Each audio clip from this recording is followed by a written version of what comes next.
can you please give me, if you would, your full name Full name is Issa Ibrahim Baba. and when were you born? I was born January 30th, 1941 in Ramallah. Okay. And you know we're videotaping this for history, and do you give us permission to use it however we'd like to use it? Yes. Okay, thank you. Um, if, um, if you would, Uncle, you were born in Ramallah, correct? Yes. In Ramallah, okay. In Ramallah, let's go back fairly early, but tell us where you lived in Ramallah. I lived in Al Haraja, Heart al Shakra. And where is that in relationship? I know a lot of people This will know is that. the west of the municipality, the old Baladiyya. And did you just live in one house when you were growing up, or the same house, or did you change houses? No, we live in the same house. In that in that house or in that area, which how when did you come to the United States from Ramallah? I came October 13th, 1960. 1960. Okay. So how old were you when you? Not quite 19. 19. Now, tell us then about your, if you would, growing up in Ramallah. Tell me about a little bit about your family and grandparents on your mother's and father's side. Who was your grandparents on your father's side? Grandparents on my father's side, they were Julius Ibrahim Baba, and my mother's side, her father is Butros Elias Baba. And So who was, they both were Baba. both were Baba. And what about the wives of your grandmothers then? The wife of grandmother. Your wife of your grandfather, yes. Who, your grandmother, what was her name? Her name is Sarah Khalaf, That's on my father's side. your father's side, and then on your mother. My mother's side, her name was Ida Rafidi. Okay. Tell us, when you were young, tell us a little bit about what you remember about Ramallah and your Well, the youth time in Ramallah, it was the most beautiful time of my life. We used to work together, play together as a kids, go to school, come back, no stress, no pressure. No matter what you eat, you are very happy. You eat nothing but healthy food anyway. You eat once a week meat, and if you have an egg once a week, that was caviar. And so you, of course, had a lot of family and friends, school people that you all would. What would your typical day be? Just playing and going to school and coming back and playing? Was there Well, anything else? it was playing, going to school, but at age 13, I started working at the Grand Hotel, the one that belonged to Aida Ode and Yusuf Ode. At that time, I was selling cigarettes. They used to give me a little box. I put a few pack of cigarettes in it, and going around between the tables, and whoever wants cigarettes, I sell them cigarettes. And believe it or not, they used to pay me 5 dinar a month. But for 13 years old, I was making 30 dinar a month for tips. And 30 dinar a month at that time, it was more than what the minister of Jordan making. Wow. So it was, the job was at night. I have to stay till about 1 or 2 o'clock after midnight because all the parties starts a little bit late over there. And that's quite a bit of money back then. It was a big money.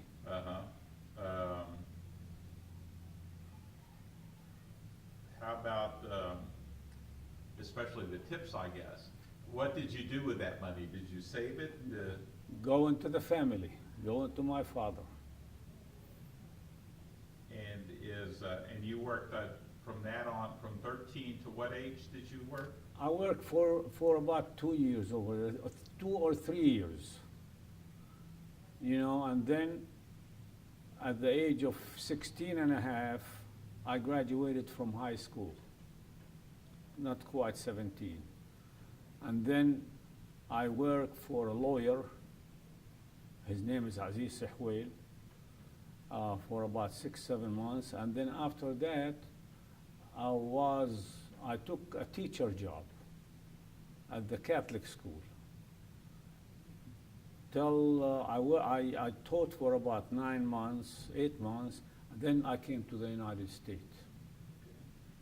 When you were in school there, were you, when you were in school, did you go to the municipal school? No, I went to the government school because the tuition for the French school was a little bit too high for the family budget. So it was a good school. I went all the way from the first grade all the way to the, to the graduation from the school. And in school, give us an idea of, in school, how big were the classes? How did y'all? Well, the classes at the early age, they were like 50 to 60 people in each class. Then when we grow up to the, to the 10th grade, we got most of the small villages around school. They didn't have, their school was up to a certain class. Then all of them, they have to be transferred to Ramallah to go to school. So at the 11th grade, we had 5 classes for the 11th grade, and each class has about 65, 70 people. Pretty big sizes. Yes. For Ramallah.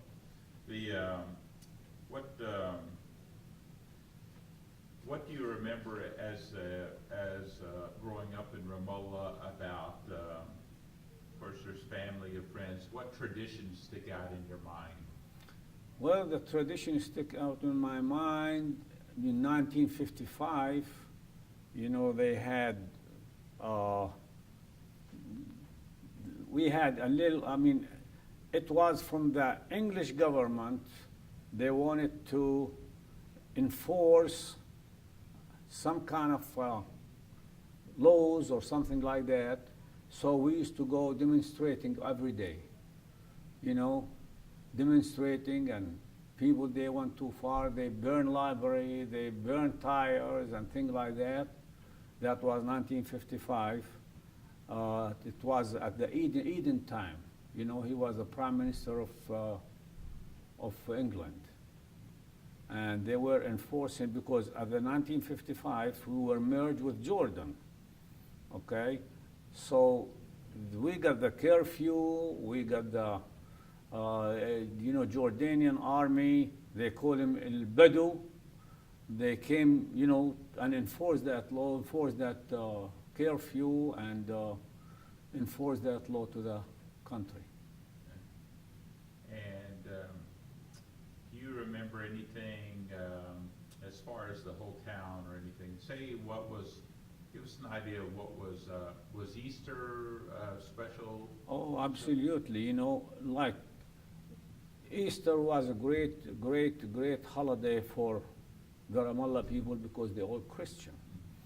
So the kids, they look forward to Easter because they might have a new pants or they might have a new shoes, and if you get a new shoes, you got up at 2 o'clock in the morning to go to church. You wear the new shoes and the new pants to go to church to show them to the other kids.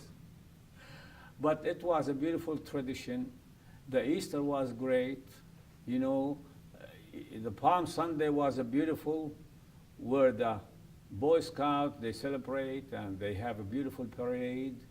And then, you got Sabt al-Nur, where they bring the light from Jerusalem. That's another big tradition, which has become these days. I was in Ramallah last year, and at that particular event, which is it become national event, you know, most of the people from outskirts the Ramallah, they join that holiday. And every Boy Scout group from each little village around, they come and join that holiday over there. So we had about approximately 40,000 people in Ramallah in the street celebrating that holiday. We had about 18 group of Boy Scouts from each little town. I mean, it was covering the whole street. It was a beautiful event. And this was last year? Was last year. When you were growing up, did you all have the parades and such like that? Sure, they have more organized parade. You know, we didn't have as many people as we got today, but the people, I mean, you have the spiritual. It's not just you going over there just like because it's a parade and you know, you just seeing another people and watching, but it was spiritual at that time. People, they were celebrating because it's a religious holiday. And anything else you can tell us about growing up? Any events that stick out in your mind? In Ramallah? Yes, in Ramallah. We didn't have any balls to play with, you know. So we used to go to the mother and she brings some cloth and she keep tying him and, you know, sew him and tie him till we have a ball made of bunch of old clothes. That's the one we used to play with. That's great. What about your house that you grew up in? Describe it for me a little bit. The house I grew up in, my grandfather, he went to Argentina. He immigrated to Argentina. He stayed over there about 20-some years. He came back, he brought little money. He built that house, which is 2 rooms with a bathroom outside.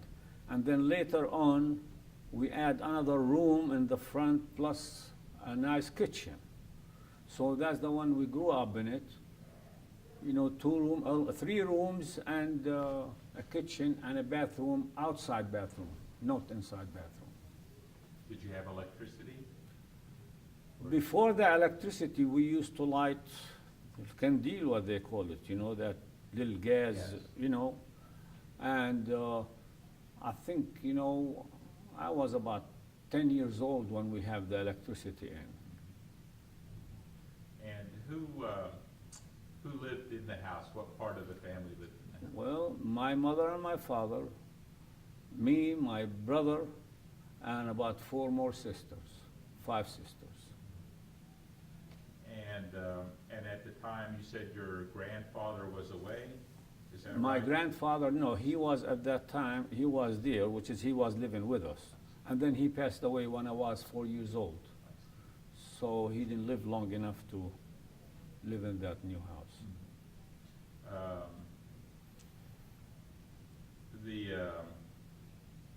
So that's, when you were growing up, that's the house you were born in and lived in until Right. you came to the States? Till I came to the States. I see. Okay. Now, you had how many brothers and sisters? Actually, my mother, she had 14. 14 brother and sister. And at that time, I mean, medicine wasn't very much, you know, available. So bunch of them, they passed away. So we were left 3 brothers and 3 sisters, you know. Now, bunch of them died too, so we are left now 2 brothers and 1 sister.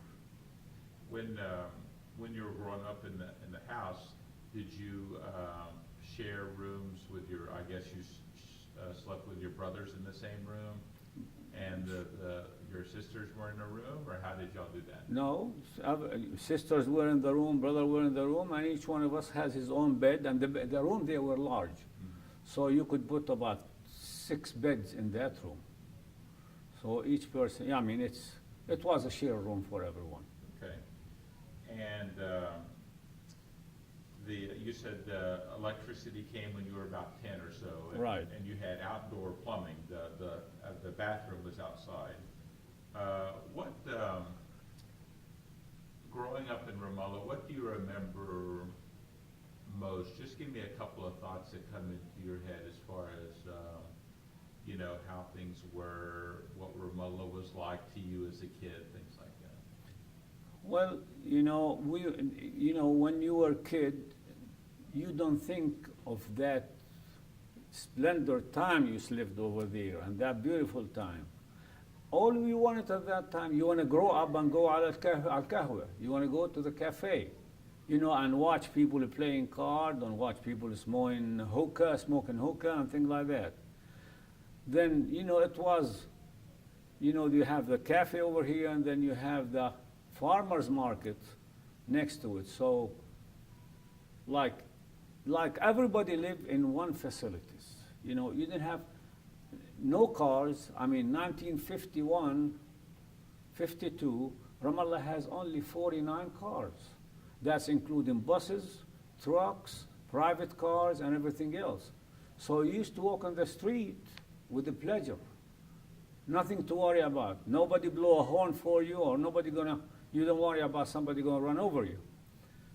These days, Ramallah has about 3,000 taxi cab only. So imagine the change of the people living over there now. If they live the early ages in Ramallah, how the thing work changes to them from all the style of living. Mm-hmm. But we used to have a farm of fig trees and zatoon and inab. When we were kids, we used to go and stay 3 months during the summer out of school. We used to go to the farm, to the teen, stay over there 3 months, lock it at teen, pick up the fig trees and pick up the olive and the grape and everything else. And then, believe it or not, the water wasn't that much clean at that time. So my mother, they used to use an old remedy. She used to bring about 3 different kind of herbs. She boiled them real hard, and then she put them in a bottle. And every morning, me and my brother and the sister, that we were kids, everyone has to drink a cup of that, boiled herbs. So you won't catch no malaria, you won't catch no fever, you don't catch anything. And was that typical of most of your friends did the same thing in summer? They would go to their... Yes, they go to the farm, to the fig farm, and they stay 3 months, and they pick up all the... I mean, that was a source of living. Mm-hmm. Actually, at the third time, that was the most source of living for the people living over there. You get some fig tree, you dry them, you make, dry figs, and then you sell them, and you buy your daily use of the living. And so tell me what if say you were at the picking the figs or the olives, give me what a typical day in a short time, what your day might be like. Well, you used to pick up the stuff in the morning before the hot weather start.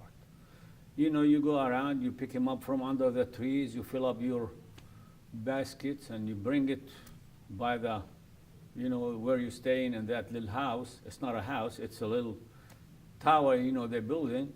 And then the rest of the day, either you just play around, either you go hunting with a slingshot, or you just kill the time like that, and that's about all in that. I mean, it's not. What else you can do over there? Nothing. So you would lay the figs out to dry, though. Yeah, they lay the figs to dry, and then, that wasn't the young generation job. It was the older generation job, because they want to put it in a straight line, and you don't want to put any dust on top of them and things like that. So they'll come out nice and eatable.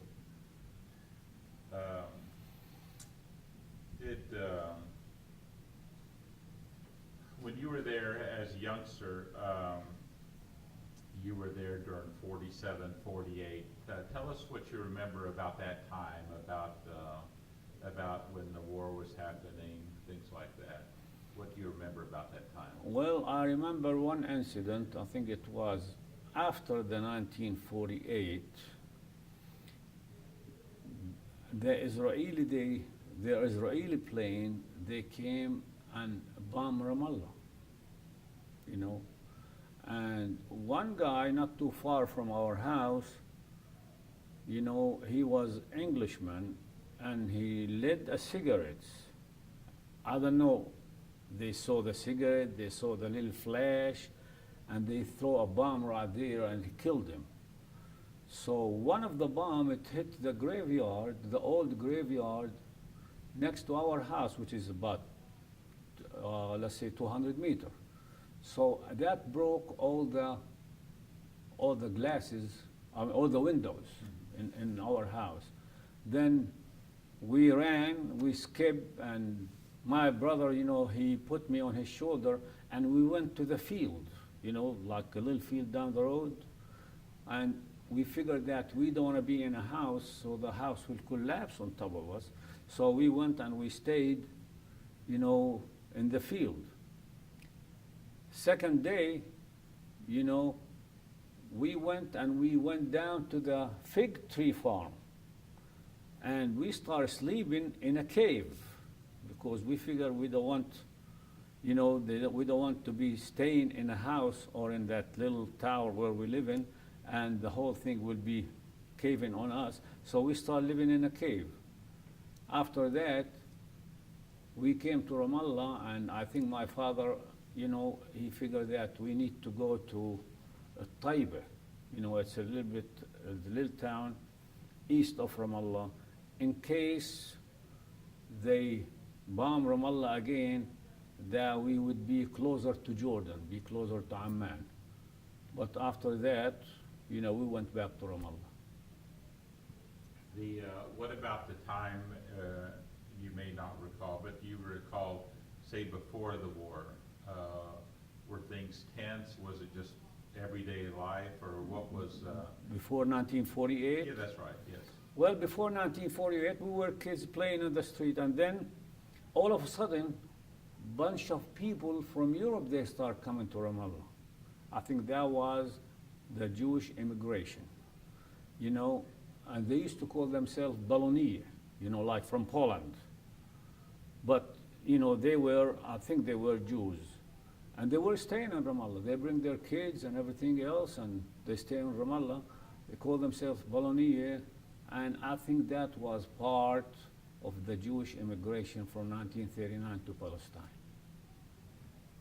And what about, can you tell me anything about any British presence in Ramallah during that time or before that time? Yeah, when they were leaving, you know, those Jewish, I mean, the British,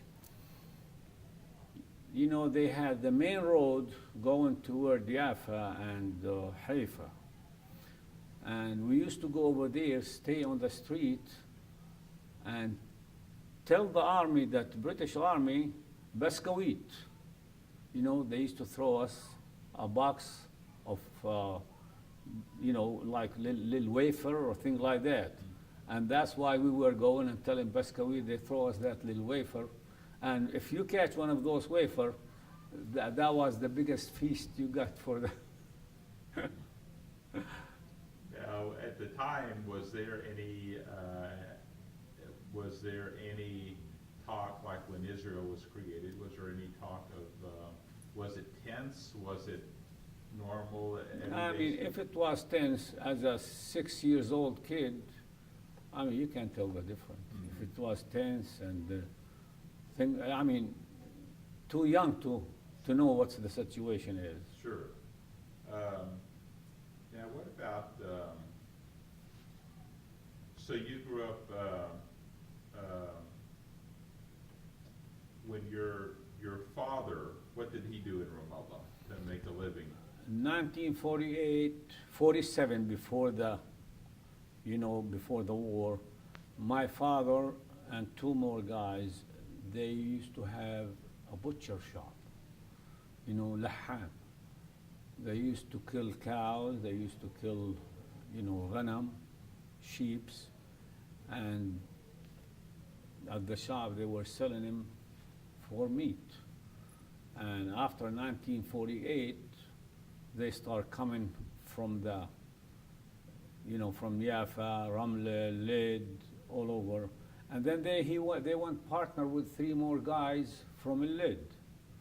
And finally, they just gave it up, and and people didn't have enough money to start eating meat.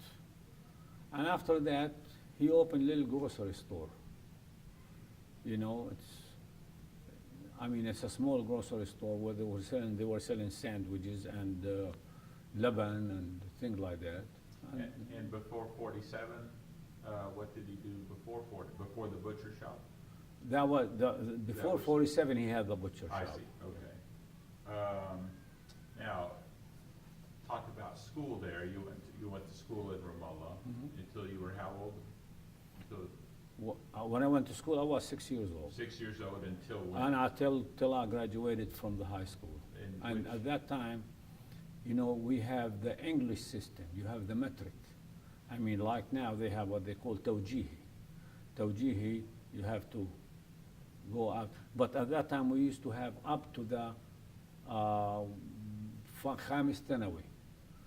At the end of the Khamis Thanawi, you have to go for the metric test. And that's a national, test for everybody in the country. Then, you pass, then you apply for a jobs. And the only job available at that time is teaching. What else? You can't do anything else. And no computer at that time, no offices or things like that. So I taught for, just like I said before, for 8 months. I was earning 12 dinar a month. At 12 dinar at that time in 1959, the family need the money, so I was giving my father the money to spend money on the family. Keep little for your personal expense. And then after that, I decided I'm going to come to this country. But you went to the municipal school there. You went to the municipal school? Government school. The government school, okay. So, you weren't married yet when you came to this country. No. You came to this country in what year, 60? 1960. 60. And where did you leave from? Did you? I left from Matar Kalandia, which is the one they demolish it now. It's not even in exist. Before it was even for a private plane, for the Israelis over there. But at that time, there was the only airport in Palestine. So I left from there. Hold on one second. Okay, I'm sorry. It's okay. We're sorry. And from there, you went from Yeah, airplane? we went from Kalandia's airport. We flew to Beirut. And at that time, we didn't have no money. So I bought the ticket on credit. And 1960, the ticket on credit one way, he charged me $1,165. Well, I didn't have any choice, I take it or leave it. So we stayed 1 night in Beirut. Then from Beirut, we went to Brussels, Belgium. In Brussels, Belgium, we're supposed to be leaving like 6 o'clock in the afternoon. Something wrong with the plane. They made us spend 1 night in Brussels, Belgium. We went up the second day to leave, and they say everything is fine, go ahead and get on the plane. By the time we got on the plane, he said, no, I'm sorry, something else is wrong. Get out of the plane and we'll board later on. So we stayed another 4 hours. Finally, we board. So I came to New York. From New York, at that time, I wore a very thin shirt. In October, it's cold in New York. We used to have you are if you wear one of those shirts in Ramallah, you know, that's luxury. Okay? I landed in New York and I froze my brain out. That was cold, cold. And from there, I'm supposed to go to Jackson, Mississippi. So Delta Airline, at that time, from New York to Delta, we had 4 or 5 stops. And every time the plane landed, I thought we are in Jackson, Mississippi. I got up and I want to leave. The hostess, she told me, sit down, you haven't got to Jackson yet. And I did not tell my brother and my cousin they were there. They were living in Jackson, so I was going to Jackson. I came over without telling him. You know, I landed in the airport, I didn't know how to use the telephone. So I came to a black guy and I asked him, I had a nickel, you know, they gave me a little change. They gave me $20 when I left Ramallah. I spent $12. I landed in Jackson, Mississippi with $8 in my pocket. So I gave the black guy a nickel. I said, please call this number for me. They answered the telephone, and he said, where are you calling from, my brother? I said, look, I'm at the airport in Jackson, Mississippi. Come and pick me up. You know, that was a real surprise. And then from there, we just went working. And in Jackson, Mississippi, when you arrived there, how long did you stay there? We stayed in Jackson around 8 months. Then we moved. You know, we were working as a peddler. You know, from house to house, from place to place, selling material and bait sprays and things like that. And the business in Mississippi at that time, it wasn't that hot. So we moved to Shreveport, Louisiana. We stayed in Shreveport, Louisiana about a year. Then we came down to Houston and we bought a store over there. We bought a grocery store. In 1963, we bought a grocery store in Houston, and then we moved to Houston. And when did you get married? I got married, after 5 years, I went back home. I got married, and I came back. And your wife's name, your full name? Layla Baba. Now, you got married, you went back to Ramallah, got married. Yes. Did you take a honeymoon? Yeah, Alik Bebe. You know, there is a little place, you know, west of Ramallah, it's used to call it Likbebe. You know, it's a little monastery, and they have some, you know, some rooms that's like a hostel. So everybody there, you know, used to go for a honeymoon, used to go to Likbebe. So that was a very popular place. And once you, tell me a little bit about when you went over there, you knew who you were going to marry or no? Went from Houston to Ramallah? No, I didn't know. But you know how is the family, and she's my first cousin. You know, her father and my mother, they are brother and sisters. Well, you know, you go over there and you start, you know, you want to get married and establish a family, and you know how the influence of the mother and the father, you know, this one is good. And thanks God, 27th of last month, we've been married for 47 years. And so, so you came here. You brought your wife here with you when you came over, or did she come later? No, she came later, 8 months later. 8 months later. Okay. So you settled down. You were in Houston, already settled. You had a store there. When you brought your wife, did she work as well, or did No. she? No. Okay. When I brought her, she didn't work, and I just purchased a house in Houston, and me and my brother, you know, it's a big house. We both, him and his wife, and me and my wife, who were living in the same house, till we get a little bit more established, and then I moved into another house. Mm-hmm. And how many children do you all have? I have 4 children now, 2 boys and 2 girls. The oldest girl, she's 45 years old. Then I have my 2 boys. The oldest boy is 43, 44.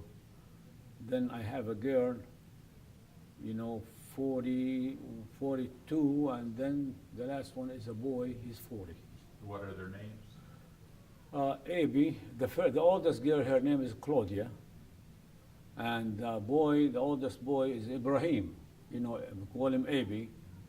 And after the name of my father, then Reem, and then my youngest boy is Charlie. So you came here in '60, right? Hmm. And you were, how old were you? You were I was 19 years old. 19. Coming from Ramallah, you hadn't been here before. I don't know if you'd been outside Ramallah before then. What did you think of the U.S.? Paradise. When I came here, well, when you start going to work, على peddling, and you make like $100 a day, and you start converting the $100 to dinar, and you figure how much you made in a day compared to what you make over there, 3 times what you make a month. That was the ultimate. And what did you find out about, did you like the climate here, the people, what did you think of the big cities? What were your thoughts about all that? Jackson is not a big town, but you flew into New York. Yes. What did you think at the time? Well, it's a different, the most hardest thing when you come first is to accommodate yourself to the food. You go like chicken fried steak, and then you start thinking, chicken and fried steak, how that thing will work, So bunch of stuff, it took us a little while to accommodate ourselves to it. Then, the water. We got used to drinking water from the faucet over there. You go to the well. It's water coming from the rain, natural water, and you get it from the well and you drink. So when you start drinking from the faucet and you have all the chlorine in it and everything else, that's something you just couldn't accommodate to it right away. It took you a little while before you do it. And other than that, it took me about a month and a half. I got my driver license, which is I never drove back home. I didn't know how to drive back there. But when I came here, in about a month and a half, 2 months, I got my driver license, and I started driving and going along. And you didn't speak much English before you came? No, I spoke English. You did? Okay. Yes, I spoke English. It just, the pronunciation, it wasn't the best. And a lot of people, when they talk, especially in the South, when they talk, they swallow half of the words anyway. So you have to concentrate on what they're saying before you you understand all what they say. What was it like when you were just raising your family or in Houston? Talk about that, maybe your neighbors, interaction, other people in the community, things like that. We didn't have any problem at all. One time we have one incident, one guy, he was living next door to us, and all my kids, they going to school, and we were living in cul-de-sac.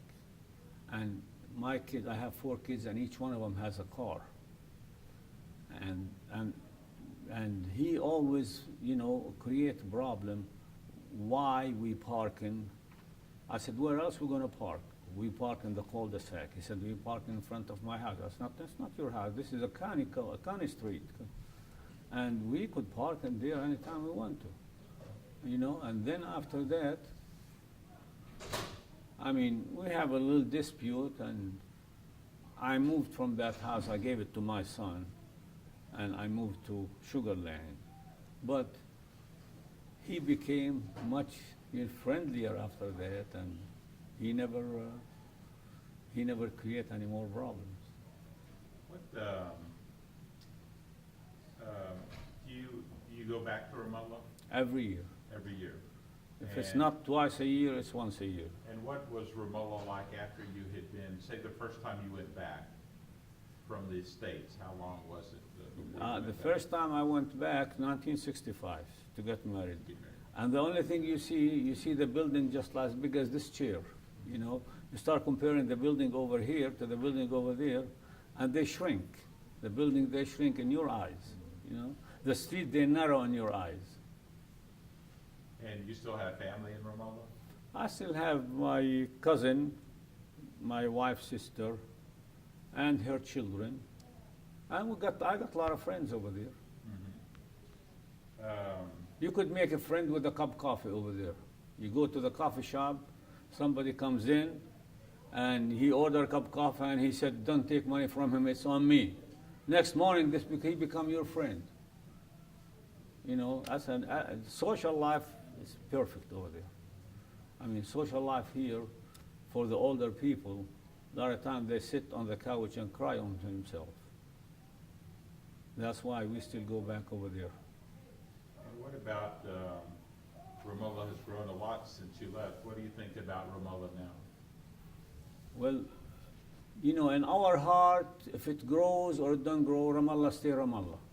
You know, like in my spirit, Ramallah is my hometown, and I love to go to Ramallah. No matter who comes to Ramallah, no matter who goes out of Ramallah, still Ramallah is my town.